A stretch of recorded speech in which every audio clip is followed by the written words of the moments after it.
आइए तो समझते हैं आज का हमारा टॉपिक। और आज का हमारा टॉपिक है, पहले हम बात करते हैं फैक्टर इनकम क्या है।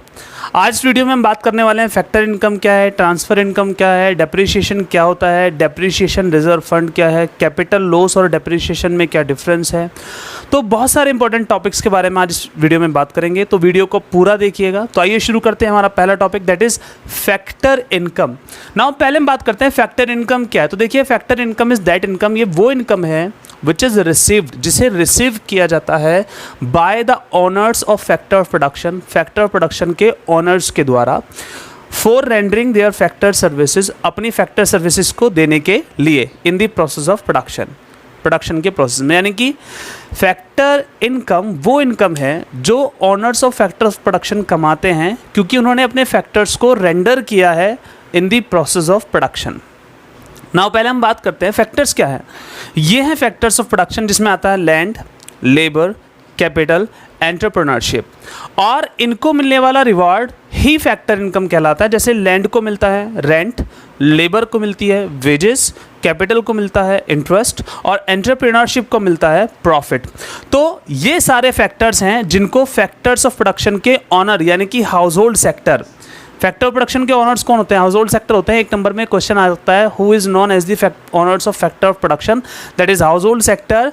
तो ये वो सारे फैक्टर्स हैं जिन्हें हाउस होल्ड सेक्टर रेंडर करता है इन द प्रोसेस ऑफ प्रोडक्शन, और बदले में उसे जो इनकम मिलती है वो कहलाती है फैक्टर इनकम, और ये इनकम होती है in the form of rent, wages, interest and profit.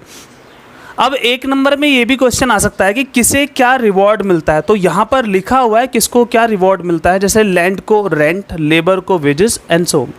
तो यहाँ फैक्टर इनकम का मतलब साफ साफ है, factor income honours of factor production को मिलने वाली वो इनकम है जो उन्हें अपने फैक्टर्स रेंडर करने के बदले में मिलती है।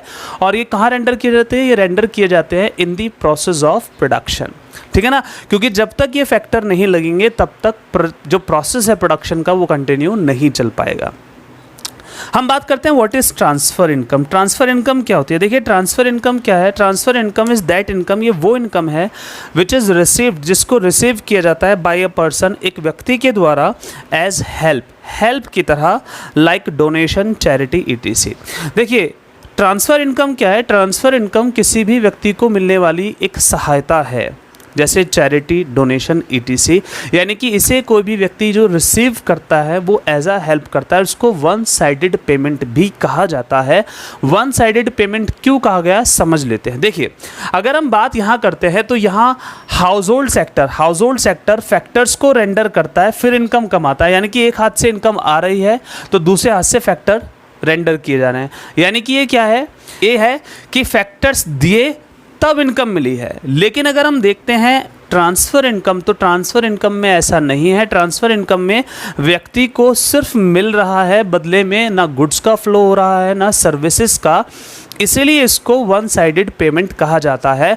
अब अगर बात आती है कि क्या इसको नेशनल इनकम में ऐड किया जाएगा या नहीं किया जाएगा, तो आंसर आता है नहीं, इसको नेशनल इनकम में ऐड नहीं किया जाएगा क्योंकि इससे गुड्स एंड सर्विसेज का फ्लो नहीं होता है। It does not lead to the flow of goods and services, so transfer income is not added into the estimation of national income. ध्यान रहे, जब भी ये क्वेश्चन आता है, अब एक नंबर में क्वेश्चन आता है differentiate between factor income and transfer income. तो factor income is earn by rendering factor services, while transfer income is earn as a help. Transfer income जो आती है ना, रिसीव्ड एज अ हेल्प आती है, उसके बदले में हमें कुछ देना नहीं पड़ता।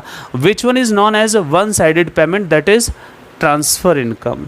तो आगे बढ़ने से पहले अगर आप हमारे चैनल पर नए हैं तो जल्दी से हमारे चैनल को सब्सक्राइब कर दीजिए, लाइक बटन को हिट कर दीजिए, क्योंकि अगर आप लाइक करेंगे तो हमारी बनाई हुई मेहनत सफल हो जाएगी। तो जल्दी से लाइक बटन को प्रेस करें। अगर वीडियो आपको पसंद आ रही है तो जल्दी से वीडियो को शेयर भी कर दीजिए। तो आइए चलते हैं नेक्स्ट टॉपिक की ओर। तो हम बात करने वाले हैं बहुत इंपॉर्टेंट टॉपिक की, दैट इज डेप्रिसिएशन। ये बहुत आता है एग्जाम में, तो डेप्रिसिएशन क्या है हम समझ लेते हैं। Depreciation is the loss of value. Depreciation होता है वैल्यू में गिरावट आना, वैल्यू में कमी आना। किसकी वैल्यू में? फिक्स्ड एसेट्स की वैल्यू में।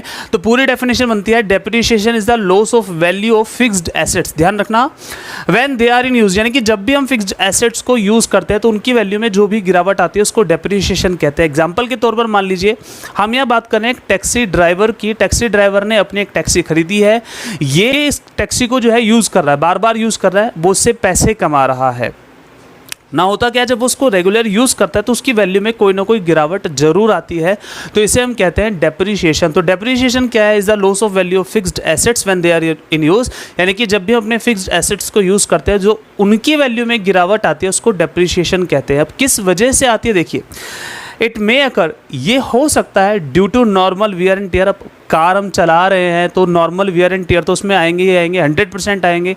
ऐसा नहीं हो सकता कि जैसे हम शोरूम से निकालें यूज़ करने के बाद भी वो ऐसी ही बनी रहे। एक साल में उसकी बॉडी में कहीं ना कहीं कोई ना कोई चेंजेस ज़रूर आते हैं। तो नॉर्मल वियर एंड टियर हो सकता है, एक्सीडेंटल डैमेज आ सकता है, एक्सीडेंटल डैमेज की वजह से भी उसकी वैल्यू में गिरावट आ जाती है। और साथ में होता है एक्सपेक्टेड ऑब्सोलेसेंस। एक्सपेक्टेड ऑब्सोलेसेंस मतलब हमें पता है कि उसकी वैल्यू में कहीं ना कहीं कोई ना कोई गिरावट जरूर आएगी, इसका हमें पता है, कोई ना कोई किसी न किसी तरह की गिरावट जरूर आएगी, इसका हमें पता होता है। एक्सपेक्टेड होता है कि हाँ भाई अगर 10 साल यूज़ करेंगे तो 10 साल में इसकी वैल्यू में गिरावट जरूर आएगी। तो ये होता है डेप्रीशिएशन, जिसकी वजह से हमारे फिक्स्ड एसेट्स की वैल्यू में कमी आ जाती है। वो चाहे नॉर्मल वियर एंड टियर की वजह से है, चाहे वो एक्सीडेंटल डैमेज की वजह से है, चाहे वो एक्सपेक्टेड ऑब्सोलेसेंस की वजह से आए। तो ये तो हो गया हमारा डेप्रीशिएशन। अब क्वेश्चन आता है डेप्रीशिएशन को निकालना, तो इसका फॉर्मूला क्या है ध्यान रखिएगा। डेप्रीशिएशन को निकालने के फॉर्मूले की हम यहाँ बात करते हैं, तो डेप्रीशिएशन निकलता है ग्रोस और नेट के थ्रू। ग्रोस और नेट के, ग्रोस में से नेट वैल्यू को घटा दीजिए, डेप्रीशिएशन निकल जाएगा। या डेप्रीशिएशन का फॉर्मूला होता है वैल्यू ऑफ एसेट, यानी कि जो भी आप एसेट्स खरीद रहे हैं उनकी वैल्यू क्या है, उनकी स्क्रैप वैल्यू क्या है, यानी कि जब वो बिल्कुल यूज़ में नहीं रहेंगे तो जो उनका लास्ट में स्क्रैप बचेगा वो कितने का बाजार में जा सकता है, और estimated life of the assets, यानी कि एसेट्स की एस्टिमेटेड लाइफ कितनी है। अब देखिए आपको यहाँ एक एग्जाम्पल दिया गया है, durable producer good. Durable producer goods को कैपिटल गुड्स कहते हैं, एसेट्स कहते हैं। With a life span of 10 years, और इनकी लाइफ कितनी रखी गई है, 10 ईयर्स रखी गई है। तो इनको प्रोड्यूसर ने कितने में खरीदा है, 10 लाख रुपीज़ में खरीदा है, यानी कि 10 लाख में एक प्रोड्यूसर ने ड्यूरेबल प्रोड्यूसर गुड्स को खरीद लिया है। अब हमें देखना है कि इस पर ईयर डेप्थ कितना लगने वाला है। तो हमें क्या फॉर्मूला लगाना है, फॉर्मूला लगाना है वैल्यू क्या है एसेट्स की, यानी कि जो ड्यूरेबल प्रोड्यूसर गुड लिया है ये कितने का है, 10 लाख रुपीज़ का है। तो पहले तो हम यहाँ लगा देंगे 10 लाख रुपीज़, यानी कि डेप बराबर क्या हो गया, डेप बराबर 10 लाख, वैल्यू आ गई। अब स्क्रैप वैल्यू कितनी है, दे ही नहीं रखा, जरूरी नहीं होता स्क्रैप वैल्यू, तो स्क्रैप वैल्यू को क्या माना गया है, 0 माना गया है, डिवाइडेड बाय एस्टिमेटेड लाइफ कितनी दी गई है, 10 ईयर्स। तो 10/10 इज इक्वल्स टू 1, यानी कि 1 लाख रुपये पर ईयर जो है डेप लगने वाला है, 1 लाख रुपये पर ईयर जो है डेप लगने वाला है। इसको हमने कहा है डेप्रीशिएशन। अब देखिए डेप्रीशिएशन क्यों अकर होता है, ये भी क्वेश्चन आ सकता है। डेप्रीशिएशन क्या है, ये भी क्वेश्चन आ सकता है। और डेप्रीशिएशन का एक और नाम होता है, उसको आप याद रखिएगा, consumption of fixed capital. Consumption of fixed capital भी डेप्रीशिएशन को कहा जाता है। यानी कि अगर डेप्रीशिएशन लिखा हुआ है तो भी ठीक है, बट अगर डेप्रीशिएशन लिखा हुआ नहीं आता तो इसको कहते हैं कंजप्शन ऑफ फिक्स्ड कैपिटल, इसे ही डेप्रीशिएशन कहा जाता है। डेप्रीशिएशन का फॉर्मूला है value of assets minus scrap value divided by estimated life of asset. अब हम समझते हैं, ये तो था डेप्रीशिएशन, अब हम समझते हैं कि डेप्रीशिएशन और कैपिटल लॉस में क्या डिफरेंस है। आई होप आपको डेप्रीशिएशन समझ में आ गया हो। अगर वीडियो पसंद आ रही हो तो लाइक करते चलिएगा।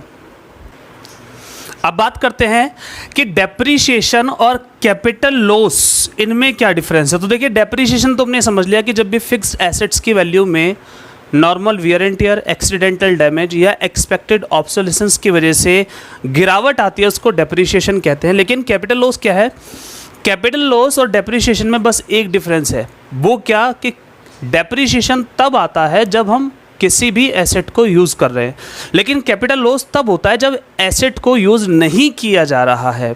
एग्जाम्पल के तौर पर मान लीजिए किसी व्यक्ति ने एक कार ली है और कार को लेकर जो है अपने गैराज में जो है खड़ा कर दिया है। अब ये जो कार है गैराज में खड़ी हुई है, नेचुरल क्लैमिटीज़ आ जाती है, जैसे बाढ़ आ जाती है, तो बाढ़ आने की वजह से क्या होगा, उस एरिया में पानी भर जाएगा, पानी भरने की वजह से कार में भी पानी चला जाएगा और ऐसे में क्या हो जाएगा, उसकी वैल्यू में गिरावट आ सकती है।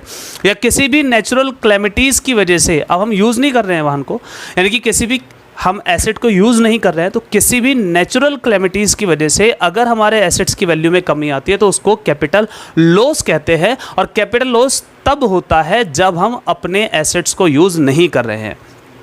दूसरी बात, कभी कभी क्या होता है, बाजार में प्रॉब्लम्स आने की वजह से जो प्रोडक्ट की वैल्यू होती है वो भी गिर जाती है।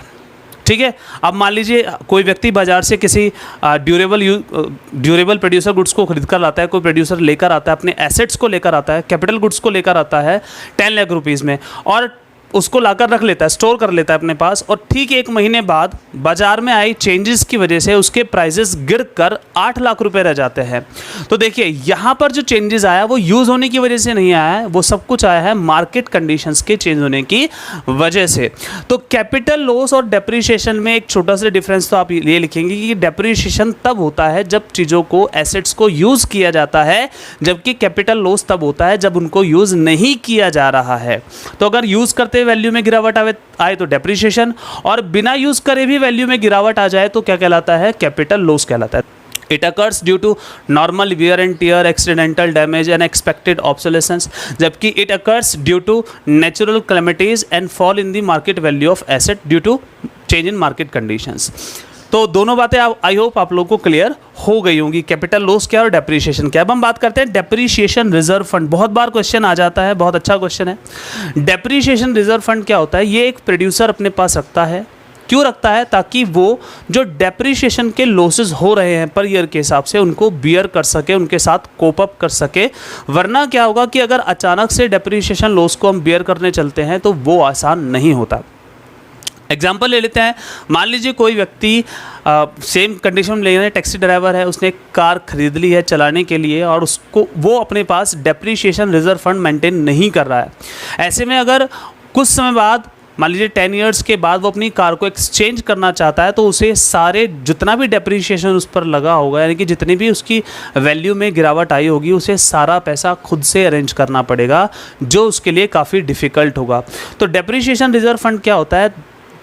डेप्रिसिएशन लॉस को बियर करने के लिए या डेप्रिसिएशन लॉस को कॉप अप करने के लिए जो फंड हम पहले से ही अरेंज करना शुरू कर देते हैं उसको डेप्रिसिएशन रिजर्व फंड कहते हैं। यानी कि एक प्रोड्यूसर इस फंड को अपने पास रखता है ताकि वो डेप्रिसिएशन लॉसेस को क्या कर सके, बियर कर सके।